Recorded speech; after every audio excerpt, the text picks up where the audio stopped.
আজকে আমি এই ওয়াইট রুমে 24 আওয়ার স্টে করতে চলেছি। আগামী 24 ঘন্টা আমি হোয়াইট রুমে কোনো হিউম্যান কন্টাক্ট এবং কোনো বিনোদন ছাড়াই কাটাবো। এটা যেহেতু সাইকোলজিক্যালি অনেকটাই ডেঞ্জারাস, তো আমার বন্ধুরা আর কিছু ক্যামেরা আমাকে 24 ঘন্টা রেকর্ড করবে। আমার তো মনে হয় সুজয় চ্যালেঞ্জটা পারবে না, অনেক তাড়াতাড়ি মনে গিভ আপ করে দেবে, কেন এটা অনেক বেশি ডিফিকাল্ট। আর আমরা যতটা রিসার্চ করে জানলাম এটা হচ্ছে গাইজ এটা মেন্টালি টর্চারের মতো। আমি 24 ঘন্টা থাকতে পারবো? পারতেই হবে। আমার তো মনে হয় গাইজ ও পারবে না, আর ওনা পাগল হয়ে যায়। আমি কিন্তু গাইজ এই ঘরে 24 ঘন্টা স্টে করবো, তার জন্য আমাকে দিয়েছে একটা জলের বোতল আর একটা স্প্রাইট। আর খাবার কি, খাবার জন্য কিছু দিতে হয়? ও যেহেতু 24 ঘন্টা রুমে থাকছে তার জন্য কিন্তু টাইম কখন কি হচ্ছে কিছুই বুঝতে পারবে না, আর ওর কাছে কিছুই নেই আপাতত। যেহেতু ওর খাবারটা দরকার তার জন্য গাইজ আমরা ওকে টাইম টু টাইম খাবারগুলো দিয়ে দেবো।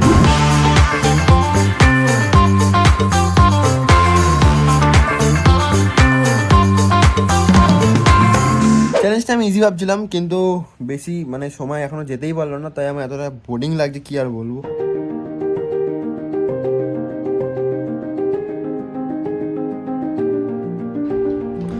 ও তো এখনই কেমন অস্থির হয়ে যাচ্ছে ভাই, আর বাকি টাইম ও কি করবে ওই জানে। আমার তো এখানে এসে অনেকক্ষণ হলো, বাট ও আমাকে এখনো কিছু খেতে দেয়, কিন্তু আমি তো এখানে আসার আগে পেট ভরে খেয়ে এসেছিলাম। হে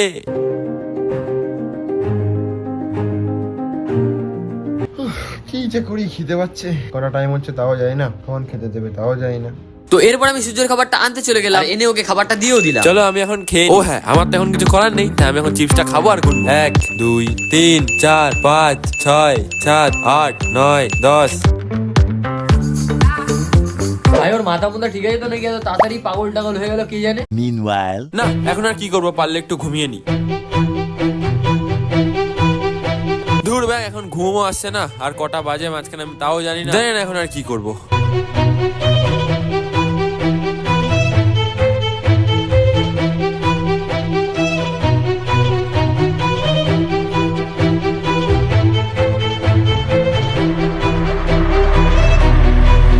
না অনেক হলো, এবার একটু শুই। তো এরপর আমি টানা 2 ঘন্টা ঘুমিয়ে নিলাম। এরপর যখন সূর্য ঘুমাচ্ছিল আমি কিন্তু টুক করে গিয়ে ওর খাবারটা দিয়ে আসলাম।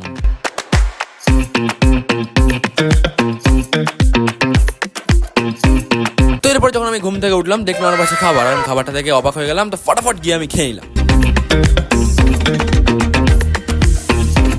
দেখো গাইস, আমি কিন্তু আমার খাবারটা আবার খেয়ে নিয়েছি, আর এখন কটা বাজে না বাজে আমি জানি না, মোটে ঘুমের থেকে উঠলাম, আবার উঠেই খাবার খেয়ে আবার এখন ঘুম পাচ্ছে, আমি জানি না কটা বাজে না বাজে। দেখো খেয়ে তো নিলাম, একটুখানি বসে টসে ঘুম পাচ্ছে ভাই, আবার ঘুমাতে হবে মনে হচ্ছে, অনেকটা ডিফিকাল্ট সাদা করে থাকা, আর ভালো লাগে না থাকতে, একটু ব্লিঙ্ক ব্লিঙ্ক আর কি ব্যাপার হয় মাথা টাথা। তো এরপর আমি যেহেতু কোনো কাজ পাচ্ছিলাম না, তাই একটু ঘুরলাম, তাই একটু খেললাম।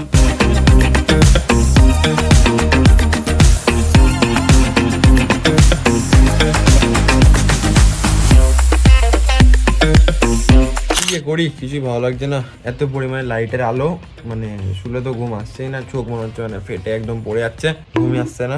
আর চারিদিকে সাদা তো আরো পরিমাণে মানে বেশি লাগছে, লাইটের থেকে লাইট যতটা পাওয়ার তার থেকে বেশি পাওয়ার লাগছে এই চারিদিকে দিয়ে তাকালে, মানে একদম ঘুম না পাওয়ার মতনই। না গাইস বেশ অনেকক্ষণ হলো, এবার ওকে খেতে টেতে দিয়ে দিবি, চল।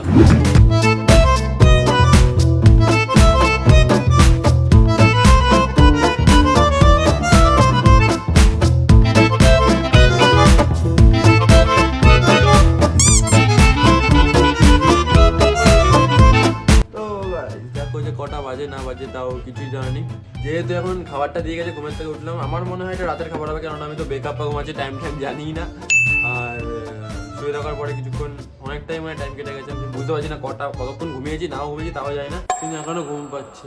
চলো খাবারটা আর খেয়ে নি। কোনো রকম খাওয়া দাওয়া তো হলো, এখন আর কি করবো কে জানে। তো ফাইনালি খাওয়া দাওয়া কিন্তু কমপ্লিট হয়ে গেল, আর এইটুকু জায়গার মধ্যে গাইছে এত পরিমাণে বোর হচ্ছিলাম, কি আর করবো, তাই একটু এদিক ওদিক হাঁটাহাঁটি করে নিলাম।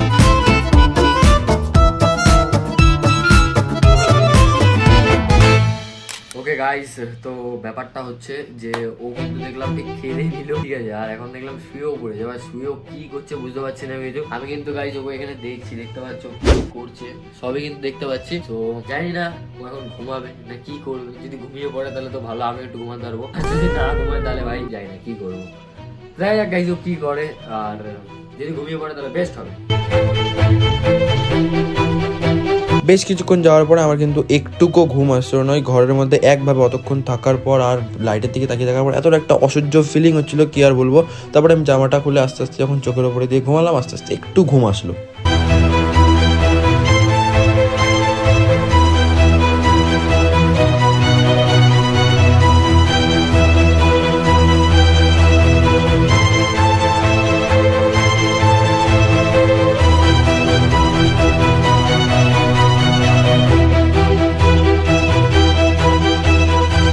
অলরাইট গাইস, এদিকে কিন্তু সকাল হয়ে গেছে আর এই ঘরটার মধ্যেই কিন্তু এখনো রয়েছে, ঠিক আছে। আর এখন সকাল হয়ে গেছে, বাট ও এখনো কি করছে চলো গাইস দেখি। আর ওকে এখন তুলতে হবে, কেননা কালকের থেকেও ঠিকঠাক খাওয়া দাওয়া হয়নি।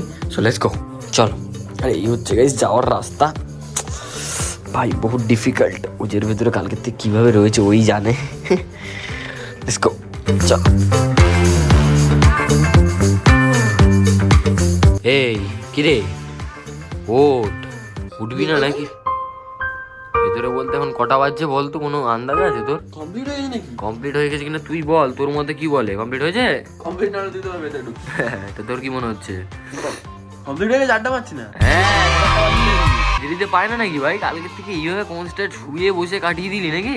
ইয়ে বসে যাবে, কিন্তু তাকানোই যাচ্ছে না, এখনো আমার চোখ গবগব করছে, মানে ইয়েতে, মানে তাকাতে। ঠিক আছে, কোনো আবার না। আর সবাইকে একটু বলে দিই চ্যালেঞ্জটা কতটা কি হার্ড ছিল। চ্যালেঞ্জটা অনেক অনেক অনেক বেশি হার্ড ছিল। আর তার থেকে বড় কথা হচ্ছে এইগুলোর মধ্যে তাকিয়ে দেওয়া যায় না, এটাই আমার সবথেকে বড় চ্যালেঞ্জ বলে মনে হয়েছে। মানে ঘরের মধ্যে আমি এমনি থাকতে পারবো, শুয়ে বসে ফোন থাকলে হয়ে যায়। ও ফোন ছিল না, একটা বড় শাস্তি, ফোন ছিল না। ফোন ছাড়া এভাবে থাকা যায় না। এই যে চিপসের প্যাকেট গুলো কোথায় আর কিছু খেয়েছিলাম। যাই হোক গাইস, চ্যালেঞ্জটা প্রচুর পরিমাণে হার্ড ছিল, অনেক হার্ড। এটা মানে টর্চারিং চ্যালেঞ্জ। তোমাদের গাইস চ্যালেঞ্জ প্ল্যান করতে, মানে চ্যালেঞ্জ করার জন্য আমরা আছি, আর ফলো করার জন্য তোমরা আছো। আর আজকে আর পাচ্ছি না, এবার একটু বাইরে যাই, আলো ফালো দেখি। 24 ঘন্টা হয়ে গেল আলো দেখিনি। নেক্সট ভিডিও আসছে।